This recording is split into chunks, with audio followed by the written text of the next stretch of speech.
Once again, mayong hapon ka na tong tanan. Ay, may udto pa di ay, kaya 11 pa man di ay. So, kay, murag kabasi, maugos ka init. Sobra na guys kao. So, karong orasa, kung magsugong gugas ka init, kani atong mata, kung di gupog, nganupi yung good. Diba? So, inaron yung orasa, lami kayo ikatulog.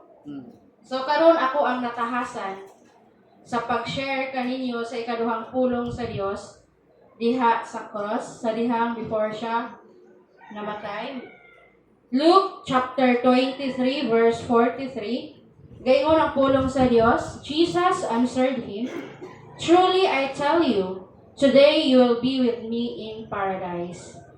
So, miingon sa Jesus kaniya, "Sultihan ko ikaw, karon adlaw adto ka sa paraiso uban kanako." So if we talk about Holy Week, ang butang gid sa huna-huna sa tawo, binignit, di ba? Mayon dayon Facebook mabasa na gahapon puno jud akong timeline. Nakabinignit na ba ang all? Di ba? So kuan kanang but dili lang diha kutob. Sa ato makita karon daghan ang nag-celebrate, daghan ang naghandom sa Holy Week. Apan gamay ra ang nakasabot niini. Diba? So, mostly karon sa unang panahon pagani moingon sila nga basta Biyernes Santo ayaw mo suroy-suroy kay walay makabantay ninyo kay gidakop atong Ginoo. Diba? Ang uban moingon ayaw mo kaligog suba kay katong mga lana gibubo didto. Diba if you think unsay kalabutan niini? Apan karon the last word is very important. Diba? Siguro matag usa nato dinhi nakaagi nata sa atong matag pamilya nga adunay pamilya nato nga mitaliwan. Ang mostly jud sa uban pod before sila mamatay naadyo na sila istorya. Diba? So kung ako nahinumduman akong lulo sa una before siya namatay, iyang gisugilo ni Lola nga daa siya anak sa lain. So naibala ni Lola na siya anak sa lain, kanang gamay na lang ang iyang kinabuhi. So there is si Jesus, lahi ang iyaha. Diba? So, napoy uban po, nga miingon nga before sila mamatay, sa hospital, miingon nga ignasikuan nga muni. Ignasikuan, nagipasaylo na nako sila. And some author usab nga akong nabasa, matud pa ni Winston Churchill, miingon siya, usa ni siya ka-writer, miingon siya before siya namatay, I'm bored with it all. Miingon siya, og aduna pay usa si Frank Sinatra, miingon siya, I'm losing it. So muna ang ilang ipanulti before sila namatay. But Jesus is different. Lahi si Jesus. He want us to know how He loved us. Diba ganahan si Jesus before siya mamatay, ganahan niya nga ipabati sa atua kung unsa kita niya ka hinigugma or gihigugma. Jesus, lahi siya sa uban, sa mga tao.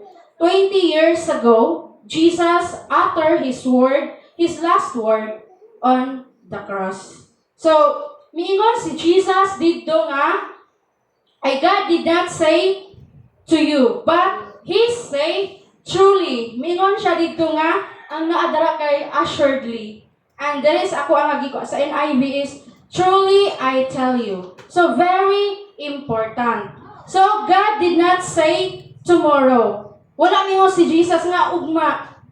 Jesus did not say in the future. Wala miingon si Jesus sa umalaabot, but miingon siya, He say today. Miingon siya, assuredly, I say to you, today you will be with me in paradise. So, klaro kayo ang giingon ni Jesus dira nga, today. So, unsa man ang gipromise ni Jesus. So, Jesus promises a salvation, a kaluwasan. So, the second word of Jesus is demonstrating immediate grace. So, ang ikaduhang pulong ni Jesus, mao ang pagpakita o grasya diha-diha.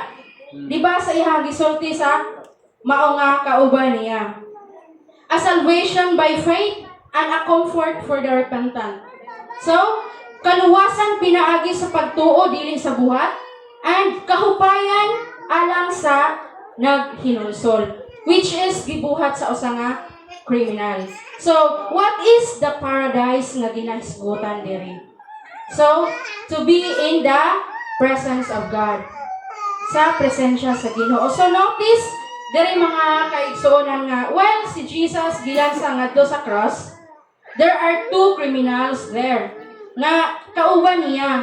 So, same rapod kanila. So, we are all also nagakamit og sala. Sama kita sa kriminal. So, ang kuan lang, kalahian lang, kaya ang duha nasakpan kita, wala. Diba? So, mga kalahian. So, but we are same with them nga diin makasasala ta o guilty ta sa ato ang ipangbuhat.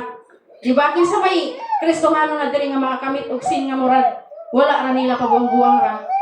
Diba ang tinuod na Kristohano? If naatay something nga nabuhat sa ato nga kinabuhi, murag there is kanang magilty ta ba? Usahay makahinagbo sa pastor, sulaw na kay panglantaw. Diba? Adunay pastor ka paingon. Imbes na traunta ni balising na. Why? There is guilty inside in our hearts.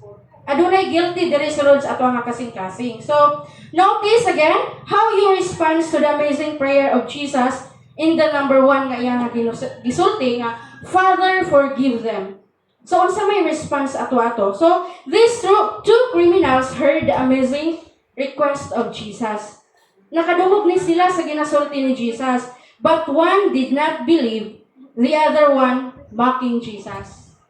So, inanaw sa makita nato sa palibot karon. While we share sa pulong sa Ginoo, ang uban mo tuo, ang uban magbugal-bugal, right? Ang uban dili maminaw. But now dili nato kasakit, which is biblical na as Bible.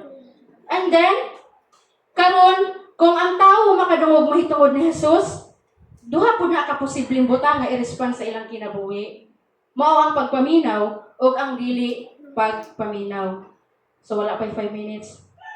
To experience the amazing promise of Jesus and forgiveness, we need to be humble.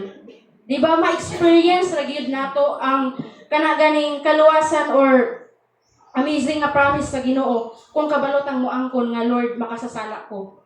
Lord, dili ko perfect, nanginahanglan ko nimo. So, learn from the two criminals, they humbled himself. Katong usa ka criminal, learn from the one criminal, he humbled himself and he admitted sa iyang nga sala. No? Important jud kaayo sa ato ang kinabuhi, sa atong kaugalingon ang pag-ila nga kita makasasala. Diba? So, humility is the first step to come to Jesus. Ang pagpaubos jud ang unang ang-ang. Nga diin paduol kita sa Ginoo ni Jesus. Many of us are like the other criminal.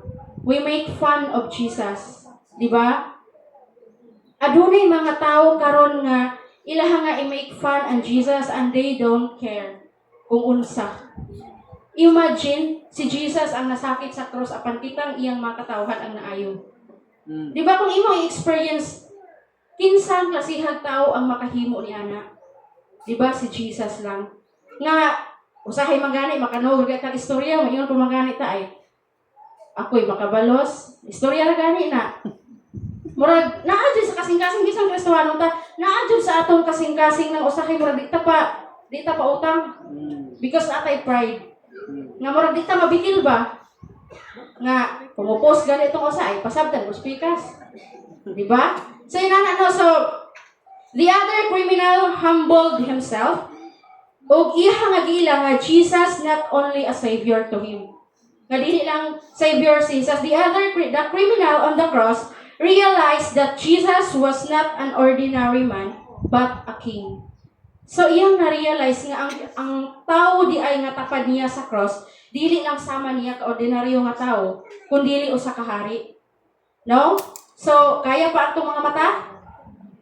So, kini nga duha ka kriminal, nakadungog kung unsa ang gisulti ni Jesus, ug ang usa nituo, ug ang usa wala nituo, one touched by the grace of God. So, I know nga, kitang tanan nga naa diri karon, wala lang ta napugos, kundi pinaagi kini sa grasya sa Ginoo.